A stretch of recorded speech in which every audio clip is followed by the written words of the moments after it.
ya moyoni mwako. Katika wingi wa mawazo ya moyoni mwako, unahitaji faraja za Mungu kufurahisha moyo wako, maneno ya kuhuisha moyo, kuinua na kukutia motisha. Ungana naye Reverend Maggie Kings kila siku ya Ijumaa kwa kipindi Faraja kwenye idhaa yako Pacific Waves Television. Au ponye moyo wako, mawazo na mawaidha yaliyo bora. Reverend Maggie Kings kwenye kipindi Faraja kila Ijumaa. Usilegeze mtambo huo wa Pacific Waves Television.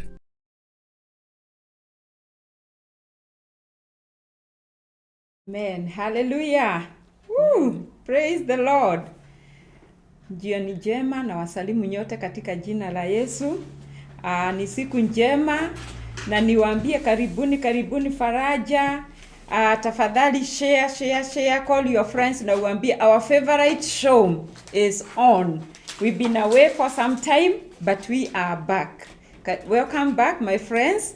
I've been away, I've been in training, I've been in school, but now I'm back here and I really thank God.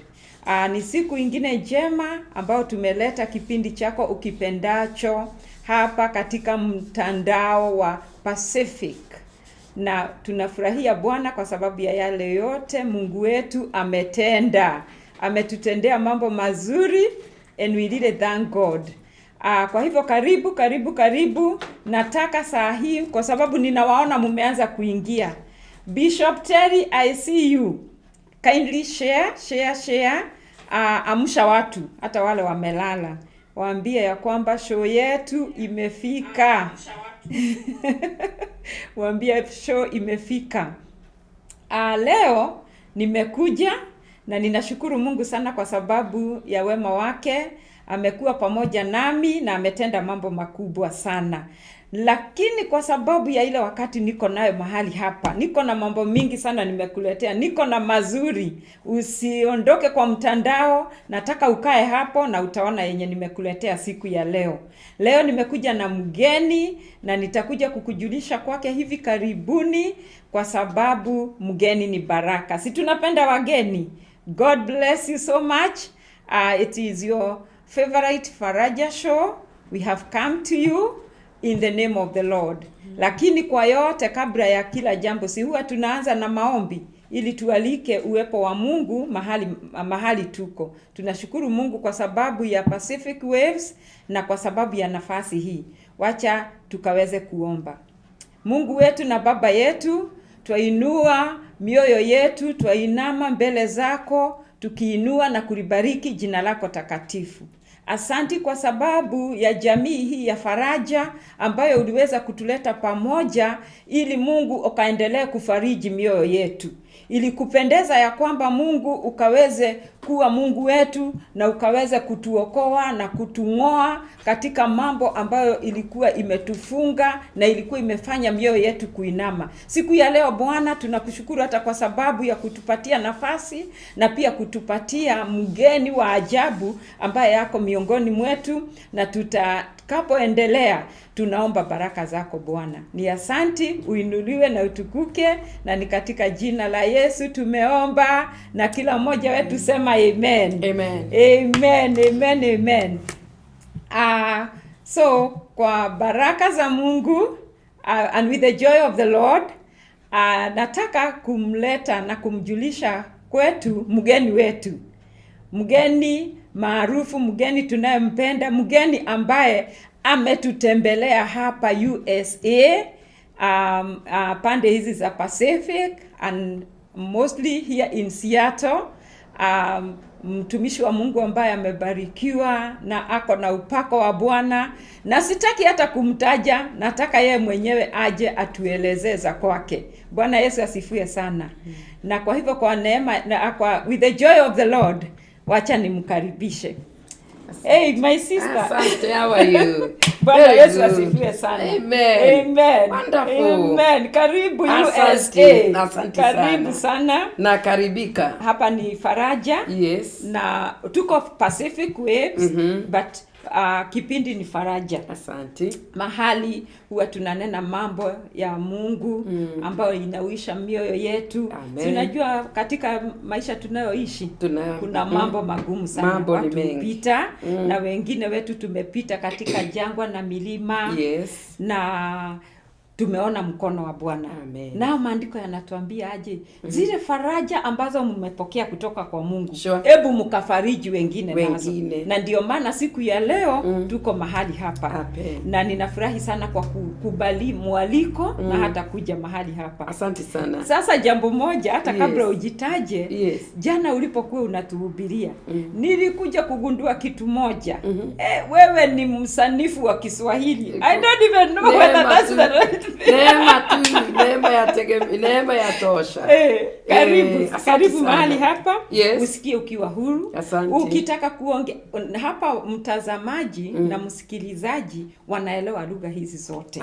Manake mostly tunahudumia watu wa jamii ya kwetu East Africa na pia huwa tunajaribu kureach out hata kwa wale wako hapa.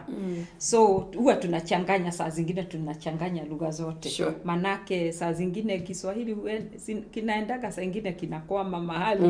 But we thank God for this grace. So mgeni, karibu sana mara nyingine. God bless you for coming. Asante. Can you start by introducing yourself to us? Wacha msikilizaji uangalie ile kamera. Ile ndio yako. Ukaweze kujitaja kwetu. Asante sana. Nimenyenyekea mbele yako Mungu wetu, pia kwa kasisi Magi, that is Reverend, ambaye amenialika na amenikaribisha. Kwa ukweli nimekaribika. Naitwa Dr. Ann Njiri Kagunda. Nimetoka Kenya, Kirinyaga County, na hudumu na Gospel Outreach Ministry pale Kirinyaga County, na mimi ni mke wa Bishop Njiri Kagunda. Zaidi ya yote nimeokoka. Nimekanyanga katika nchi ya bara la Amerika nikiwa na Yesu aliye ndani yangu, ambaye ameniokoa, amenidumisha. Nimemjua Mungu wetu nikiwa msichana mdogo. Niliokoka 1986. Na kutoka siku hiyo Bwana amenishika mkono, sijapungukiwa, kama vile maandiko inasema yeye ndiye anayenilida. Nashukuru. Sasa mimi kazi yangu, mimi ni mhubiri. Na kabla ya kuwa mhubiri nimesema mimi ni mtoto wa Mungu. Na nilipomaliza shule 1986 nikaingia katika chuo kikuu cha Kenyatta University. Pale nimeitwa kusomea ualimu, B.Ed education, na nikamaliza 1990. Nashukuru kwa sababu Mungu amenibariki, nimerudi pale nimesomesha. And I came back again. I did my masters in counseling. I also went and worked in Moi University, and that is where I am up today. Nafanya kazi kule, nasomea nimesomesha psychology. Na zaidi ya yote mimi naendelea kuhubiri. Na natazama wanawake. Maana pale najua kwamba mwanamke katika jamii ni guzo kubwa katika jamii. Asante. Na ndio nimekuja hapa, nimebarikiwa. Dada yangu, kabla sasa hatujaingia hapo, tukaweze kujua hata kusudi lako kubwa la kuwa hapa Marekani. Ningetaka kusimamisha tu kidogo, manake nataka utueleze kabisa why you are here. Dr. Ann, oh my goodness, huyu mnayemuona hapa ni mama mtumishi wa Mungu wa ajabu. Daktari, mtu amesoma, ako na vitabu ameandika na mambo makuu. Tunafurahia Bwana sana. So Faraja, program yetu ya Faraja, kama vile nilivyokuwa nasema, ni ya kuponya mioyo.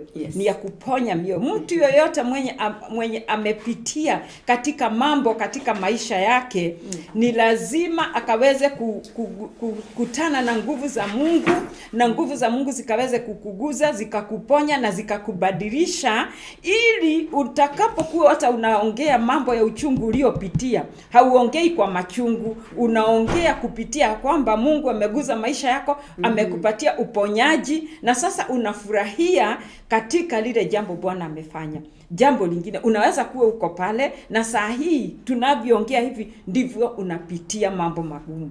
ndio unapitia maybe bereavement, kuna mtu amekufa wa jamii, mtu wa karibu, kuna magonjwa na attack za aina nyingine yoyote. Nataka kukuambia ya kwamba kuna Mungu mbinguni ambaye huisha nafsi zetu, ambaye hutupatia nafasi ya kupona. Na leo hii na kukaribisha katika uponyaji. Mama wetu unayemuona hapa, daktari, ako na neno. Mungu amembariki na anointing na neno la kuleta uponyaji. Kwa hivyo nataka pia kukukumbusha tena, usiende mahali. Kaa hapa katika mitandao. Kwa majina, kwa wale maybe ambao haukumbuki, naitwa Reverend Maggie Kings. Ninahudumu na Gospel Outreach hapa Seattle under Bishop Isaac Ndegwa, na mahali pale tumemuona Mungu. Sasa mgeni wetu ambaye ni Dr. Ann Kagunda yuko in our city because ya mtu anayeitwa mama. Bwana Yesu asifiwe sana. Amen. Tuko na kongamano, a very big conference going on even right now at our church, ambayo ni ya Goa. Sasa nataka mama ukuje utuambie Goa ni nini. Asante sana. Yes. Na nimependa vile Reverend umesema ya kwamba tuko hapa kwa sababu ya mtu ambaye anaitwa mama. Nikitaja pale nimeelekea katika hiyo nafasi ambayo umenipatia. Nataka kusema ya kwamba nimeingia katika state ya Washington, niko katika Seattle. Yes. Na hapa hii kongamano conference ya wamama imeandaliwa na Gospel Outreach. This is the same ministry I minister with on the other side. Yes. I happened 2007 Mungu akanipatia maono ya kuanzisha Goa. Goa manake ni kusema kule nchi ya Kenya ni kumaanisha Gospel Outreach Women Association. And I stand here humbly and in a very low state to stay at the time the founder of this department of women within Gospel Outreach. Yani manake ni kusema mama yote ambaye yako katika kanisa la Gospel Outreach ambaye amesimama na anahudumu pale katika ile kanisa, anaingia katika taasisi ama department ya wamama na anafanyika Mgoa. Mgoa manake ni kusema we ni member wa Gospel Outreach na umeingia katika Women Association. Na pale tumeanzisha ile huduma tukia na wamama wengine pale katika nchi yetu ya Kenya. Na tumesukuma lile burden ambayo ilikuwa katika maono yetu, na tukaingia katika kanisa tukawaweka wamama vizuri. Yes. Na tukakuja na hiyo organization. Na ndipo nimeingia katika hapa nchi ya Marekani. Nimeingia katika mji wa Seattle. Mahali tuko na Gospel Outreach, our first church with Goa, which has extended from Kenya over under the leadership of Bishop Stephen Masharia. Na ninataka kumsalute sana kwa sababu aliingia hapa mwaka uliopita na he launched Goa. Yes, na akaitoa na ikaanza hilo gurudumu katika huduma yetu ikaanza kutembea, na wamama nimekuja wamenikaribisha.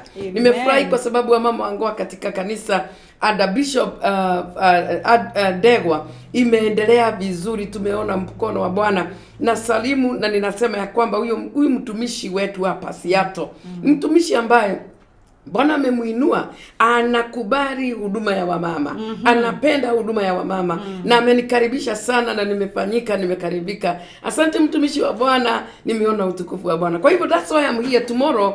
We are moving on with the ministry of women of Goa, and I want to welcome kila yote ambaye ananisikiliza. Umekaribishwa katika jina la Yesu. Amen. Amen. Umefanya yote. Yes. Umeintroduce Goa na pia ukakaribisha yeyote yule. Kama unaishi eneo hili la hapa Federal Way ama tuseme Washington in general, anywhere that you can drive or you can tune in, you are most welcome. That is why our sister Dr. Ann is in the city. We are so blessed, we are so honored. Hey, wacha nikwambie, jana usiku tulicheka yetu yote. Manake anatufunulia maandiko, anatuambia mama ni nani na nafasi yake katika ufalme huu wa Mungu wetu. Amen. Jameni, hata kama ulikuwa umekuja pale roho ikiwa imeinama, unapokea uponyaji mara hiyo hiyo. Na ndiposa nikasema hautaenda kabla hujakutana na hii jamii ya faraja, ili ukaweze pia kutupa neno la faraja. Yes. Bwana Yesu asifiwe sana. Yes. Kwa hivyo wakati tunapoendelea hivi, ninataka tu ujitayarishe, uitane na neno la kufariji linakuja. Bwana Yesu asifiwe sana. Amen. So faraja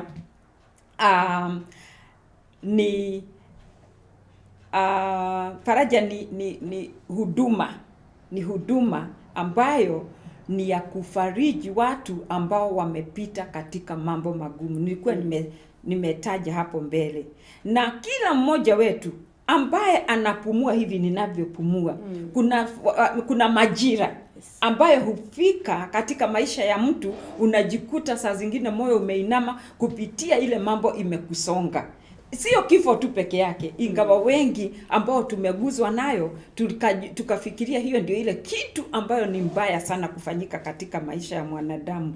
Nchi tunayoishi kuna mambo mengi ambayo hutusonga, kuna loneliness, kuna mental health issues ambazo zikija mtu anaona ni kama umefika mwisho wako na ni kama uko peke yako. So tukija hapa, huwa tunakuja hapa kuleta neno la tumaini, kuleta neno la faraja, kuambia mtu kuna Mungu ambaye hatawahi kukuacha, hata kuachilia, na yuko na wewe milele daima. Sure. Na kwa hiyo tumeona Mungu akitenda mambo makubwa kupitia kwa mtandao huu. Tumeona mkono wa Bwana, and I really wanna thank God for his grace and for whatever the Lord has been doing in this region. So,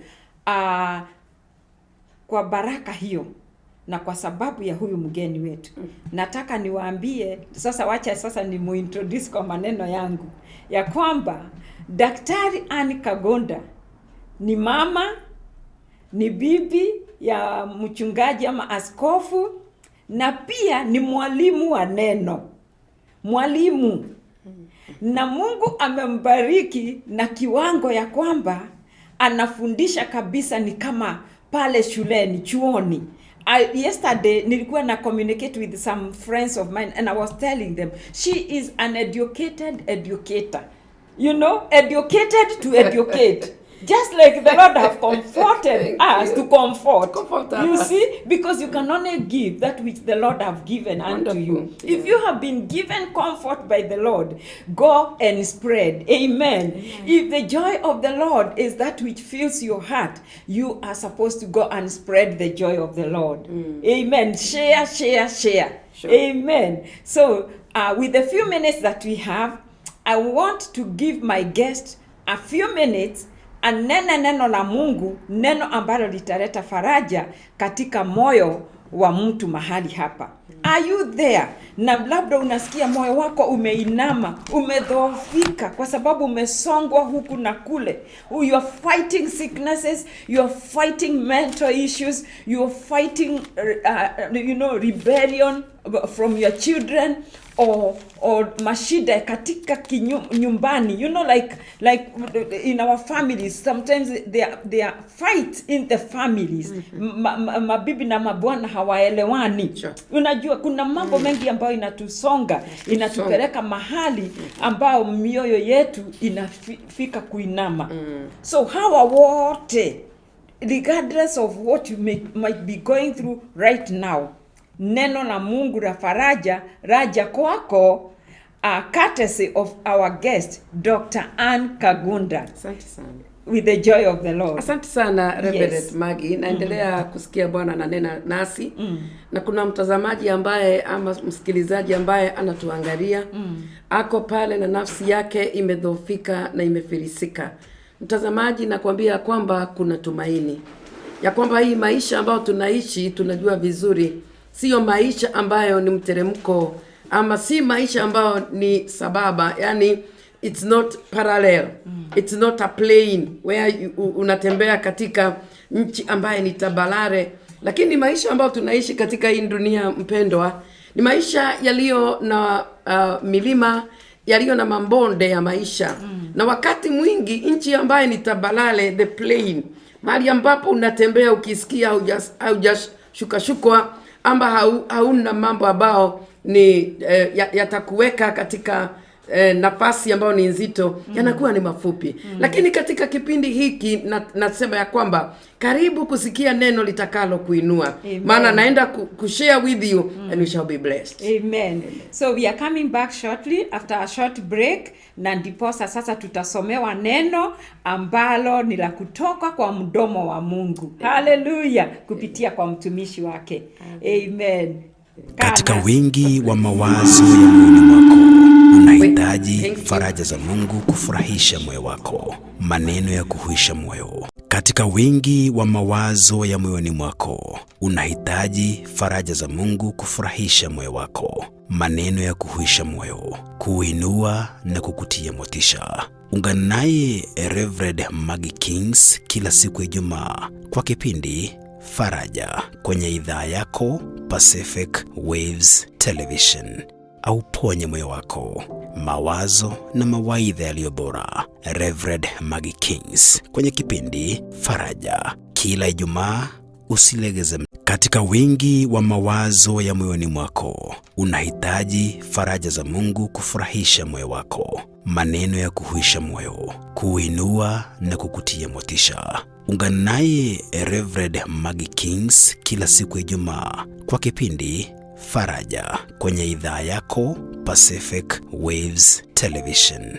Au ponye moyo wako, mawazo na mawaidha yaliyo bora. Reverend Maggie Kings kwenye kipindi Faraja kila Ijumaa, usilegeze mtambo huo wa Pacific Waves Television.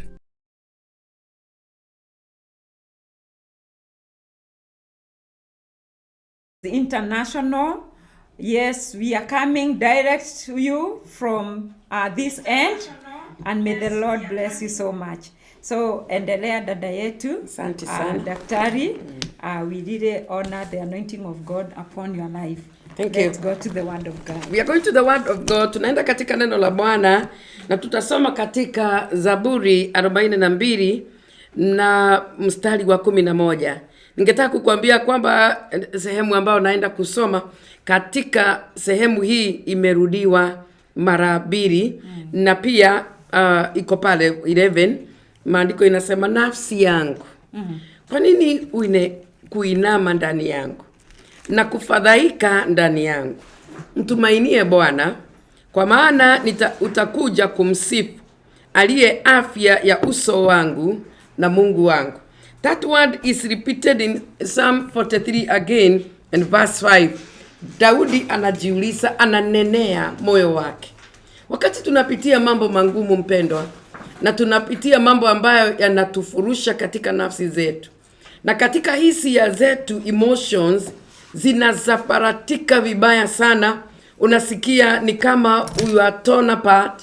Labda umekutana na mambo ambayo yamendunga roho yako, umekutana na separation, even on marriage. Kuna watu ambao wameingia katika mambo kama hayo.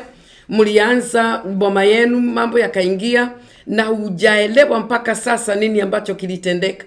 Na kupitia katika ile hali ya separation na wengine divorce, your emotions were tattered. You developed a very different personality. Watu walikujua kama mtu ambaye ni mchangamfu, ulichangamka katika ushirika. Lakini wakati unafika mpendwa, unaanza kujiondoa katika ushirika. Watu hawakuelewi. They begin to say, this is not the lady that we knew many years ago. This is not the man that we knew many years ago. Lakini mpendwa, nataka kukuambia kwamba kuna tumaini. Daudi akafika pale. Wengine wamefika mahali ambapo you were engaged. Wewe ni mama, msichana mdogo, ulikuwa umeshuhudiwa.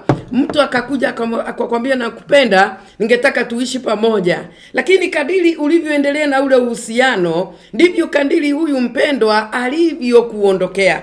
Na ikawa katika ule uhusiano mlikuwa mmejipeana moja kwa mwingine. Mungu akusaidie. Nataka kusema ya kwamba katika jina la Yesu, mambo kama hale, matukio yale yanayotukia katika maisha, yanakuta binadamu, hayakuti miti, na yamekuta wengine. na wewe siye wa kwanza. Nataka kusema pia kwamba kuna watu ambao wana lose opportunity. It is still a kind of loss. You've gone through a difficult kind of loss. Umepoteza nafasi ya maisha, umepoteza kazi, umepoteza uhusiano na unaendelea kusononeka. Wengine pia wanapatwa na vifo. Katika maisha unakuta ya kwamba mtu ameondokewa na mpendwa wake, ameondokewa na mpenzi wake, ameondokewa na rafiki, ameondokewa na bwana yake ama mke wake, ameondokewa na mtoto pia. Na ule uchungu unakuwa ni uchungu mwingi. Unakaa ukiwa kando, unasononeka. Ningetaka kusema ya kwamba mpendwa Daudi akafika pale. Mpendwa Daudi alikuwa amefiwa na mtoto. Na ninataka kusema ya kwamba kama umefiwa na unaendelea, na ninakumbuka kwamba hata nchi yetu ya Kenya, Reverend, kuna watu pale ambao sasa wanaendelea kuzika wapendwa wao. Kuna wale ambao walianguka na ile chopa ambayo ilianguka na vifo 10 vikatenda. Na sio hivyo tu. Huu mwaka tumeshuhudia vifo katika nchi yetu ya Kenya, na tunainua Mungu atukumbuke na atubariki katika jina la Yesu. Ningetaka kusema ya kwamba wewe sio wa kwanza. Daudi akapitia pale, akaambia moyo wake ulikuwa umeinama, anaangalia mbele anaona hata tomboa, anaangalia nyuma anaona hakuna tumaini. Wacha nikwambie, kando kando hakuna mtu wa kusimama na yeye. Akaanenea moyo wake. I want to show you how to deal with this situation. The situation that make us grieve. And allow me to say this, ya kwamba kuna wengine ambao wanapitia pale kwa sababu umeingia katika hospitali, mpendwa wako ameambiwa amegojeka, ugonjwa ambao umeleta jambo nzito katika lile boma. Na ningetaka kuongea wakati dunia imetaabika na magonjwa ya ambayo hayana tiba. Tuko na watu ambao wamelala vitandani. Kuna wengine wamepoteza tumaini. Unaangalia jamii yako unashindwa utaelekea wapi. Mpendwa, jipe nguvu, kuna Mungu mbinguni. Kuna Mungu ambaye anatuinulia mkono. Daudi akaambiwa moyo wake usiiname. Wengine pia nataka kumalizia kwa kusema uko pale lakini umepoteza.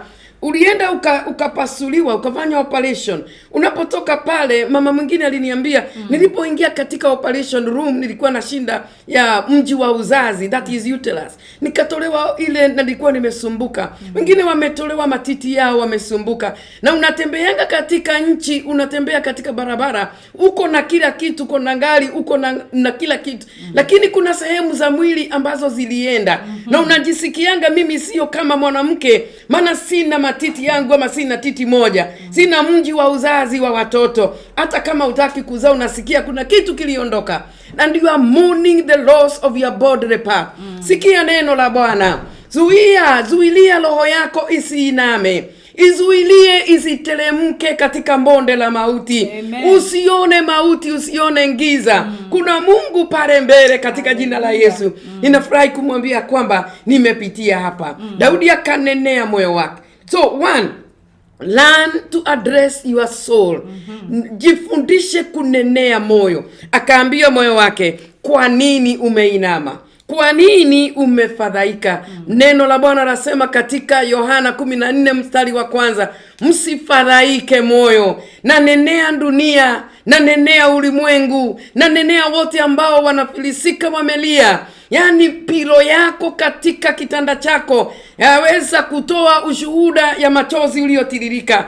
Tazama mpendo, anasema ya kwamba hicho kijito cha machozi tunakifunga katika jina la Yesu. Amen. Tunaweka full stop. Machozi yako yasitiririke tena. Amen. Tazama mpendwa wetu pale, Yesu anasema njoo kwake. Nikimalizia nakwambia kwamba it is possible to receive healing. That is point number 2.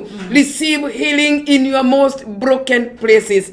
Access healing. Na katika neno la Bwana Psalms 18, Zaburi 16 mstari wa 7 unasema, nafsi yangu rudia your rest. Come back to your rest. Come back to you, talk to your soul.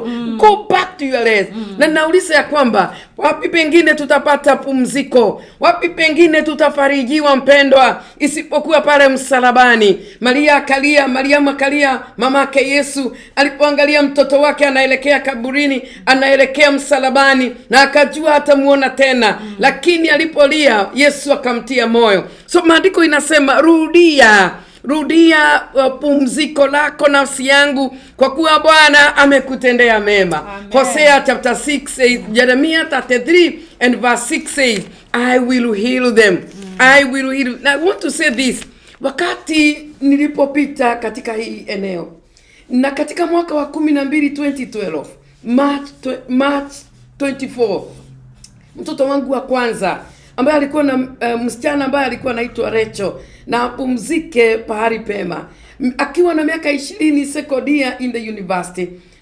Nakumbuka ya kwamba ile asubuhi na jioni tukapata simu ya kwamba amepatwa na ajali, na walikuwa wanaenda mission with the university, na yule mtoto wangu akaaga hapo hapo akiwa na miaka 20, na sijawahi kumuona hii dunia. Lakini nataka uelewe ya kwamba nilipitia mahali pangumu, na ndipo nakubaliana na Reverend anaposema ile faraja umepata, ile faraja umefarijiwa na neno la Bwana, patiana katika dunia. Amen. Wakati naongea hivi, it is more than 10 years. Mungu ameponya. Sijasahau mtoto, sisemi hivyo. Sijasahau ile mtoto, sijasahau sauti yake, sijasahau sura yake, lakini ule uchungu, kile kidoda ambacho kingetolewa kitoe damu. Tazama mpendwa, msalabani Mungu amekipona. Amechukua lile jambo, ameliweka nyuma. Nakumbuka mtoto, na shukuru Bwana kwa sababu kuna kuponywa. Yeremia 33 verse 6, utaenda usome pale. Hili ndilo neno ambalo Bwana alinitia nguvu. Anasema ya kwamba verse 6 inasema ya kwamba I will heal them. I will heal you. Na maandiko inasema nitakurudishia nguvu zako. Sikia neno katika jina. Tazama, nitauletea afya na kuponya, nami nitawaponya na nitawafunulia wingi wa amani ya kweli. Lugha yako yugaga atiriri ati ningamahonia na ndimonere kihonia, njoke ndimaguririe maundu maingi maria magatuma ngoro ciao iture na thayu. Kuna mambo mengi Mungu anaweza kukufunulia baada ya kupitia jeraha, baada ya kupitia jambo ngumu. Utafunuliwa mambo mengi ukimtazamia. Daudi akauliza, nitatazama wapi nipate nguvu? Akasema, nitatazama juu, nitazama milimani sipati nguvu, natazama juu. Tazama msalaba, kwa sababu uwezo wako unatoka pale. Saa hii naongea, natia wengine nguvu ya kwamba mpendo unapolia, nguvu zinakuja, uponyaji unakuja. Amen. May the Lord God bless his word. Amen, amen and amen. Wow, amen. Wow. Umewahi kuwa mahali na mtu ambaye akianza kuongea neno la Mungu hutaki amalizie? Hivyo ndivyo ninavyosikia, ya kwamba nataka kukaa chini ya huyu mtumishi wa Mungu, kulisikiza neno, kusikia na kusikia, ili imani yangu ikaendelee kujengeka. Na kumbe dada yetu pia ameyapitia. Nataka kunenea wewe ambaye umetayarisha kamba ujinyonge. Wewe ambaye umetayarisha gari yako ndio uende kwa barabara ukaigongeshe, ama ukaingia kwa mtaro fulani ndio ufe. Nataka kunenea wewe ambaye unataka kumeza madawa. Unasema mimi nimefika mwisho. Kuna jambo moja daktari alituambia jana usiku alipokuwa akituhubiria, ya kwamba neema haipungukiwi. No. That's how I can interpret it in Swahili. You said that the grace is never lacking. The grace will never be found to be lacking. And grace increases by use. By use. Kwa hivyo, inaweza kuwa wewe sahi hauna imani ya kukusustain. But can you put your trust in this word of God that you have heard today? Na useme ya kwamba I will put this grace to test. I have come to my end, but the grace can carry you to places where you have never been before.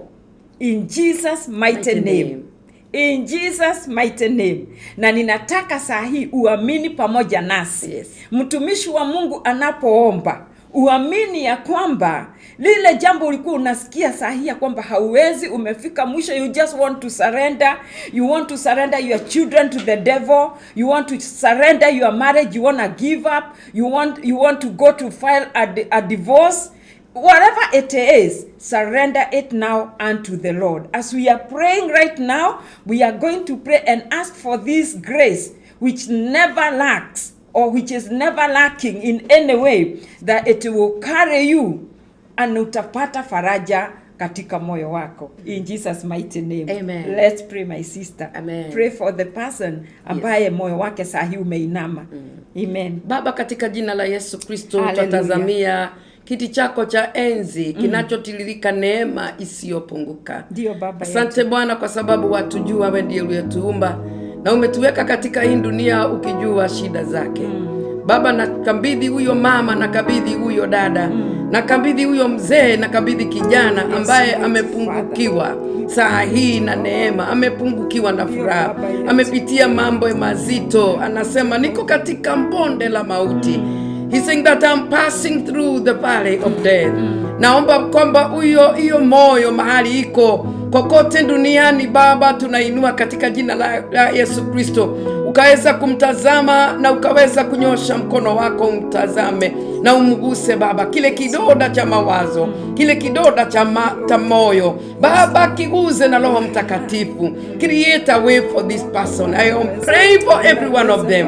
Na waombea wote ambao wanalia, na waombea wote ambao wamefilisika, wote ambao wamegojeka katika jina la Yesu. Naomba ya kwamba Bwana ukawaguza, Bwana ukawaponya katika jina la Yesu. Magonjwa Bwana, magonjwa na talaka zote na divorce na separation na kukosa usingizi, yote hajatoka kwako Baba. Naomba msalabani pale ambapo yote ulisema yamekwisha, pia nasi twatangaza imekwisha. Twatangaza mawazo haya yamekwisha. Pasiwe na mmoja ambaye amenunua kamba, yeyote ambaye amenunua ndawa ataziokota sasa katika jina la Yesu, atazitupa kando, aseme imekwisha. Wote ambao wanafilisika watasema imekwisha, maana huyu ni Mungu ambaye tunatazamia.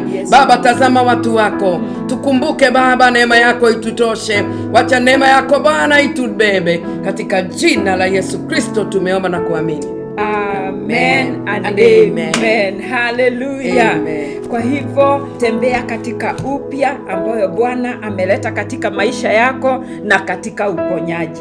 Kubali uponyaji, pokea uponyaji na uingie katika enter into your new season. Yes. In the mighty name of Jesus. Nataka kusalimia jamii yangu, mume wangu na watoto mahali pote mlipo. Thank you so much for support. Thank you my producer. He tells me that my time is up. And thank you for the beautiful cup of tea, whatever it is. Very nice. I'm taking something, I don't even know what it is, but a special concoction. Amen. In Jesus name. God bless you. Bye bye our viewers. Nimefarijika. Bye bye. Na wewe pia ufarijike katika jina la Yes, Yesu Kristo. Bwana ni mwema. Amen. The easiest and most convenient way to send money from UK, EU, US, Canada, and UAE to Africa, Asia, the Caribbean, and Latin America at a great rate with fast transfers to mobile money wallets on popular networks. Use TapTapSend, the best app to send money from your smartphone anytime. We are giving you an extra $20 bonus for sending any amount above $50 on your first transfer. Then use the promo code KIARIPrestige to claim the bonus. You can send directly to recipient's bank account or M-Pesa number. Join thousands of people worldwide who use TapTapSend app. It's simple. Tap tap and send. Our NMLS ID is 2108069. 2108069. Fast things fast. Go to App Store or Play Store and download TapTapSend money transfer app, and you are ready to go. Remember to use the promo code KIARIPrestige to demand your bonus. TapTapSend. Easy, simple, and fast. You are watching Pacific Waves Television, USA, a place of nourishment. Katika wingi wa mawazo ya moyoni mwako, unahitaji faraja za Mungu kufurahisha moyo wako, maneno ya kuhuisha moyo, kuinua na kukutia motisha. Ungana naye Reverend Maggie Kings kila siku ya Ijumaa kwa kipindi Faraja kwenye idhaa yako Pacific Waves Television. Au ponye moyo wako, mawazo na mawaidha yaliyo bora. Reverend Maggie Kings kwenye kipindi Faraja kila Ijumaa. Usilegeze mtambo huo.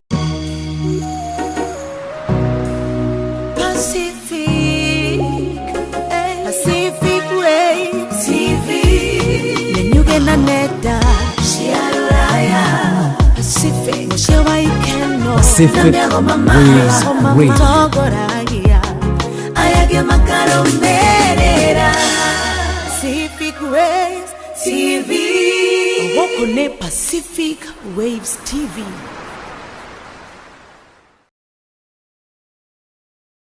To subscribe to our channel Pacific Waves TV USA, kindly log on to YouTube, press the search button and type Pacific Waves TV USA. Oh yes, there you are. Open the channel on your right hand side, click the word subscribe. Definitely you will have subscribed to our channel. Then click the bell right after the word subscribe. You will always be notified every time we upload a new video. Thank you.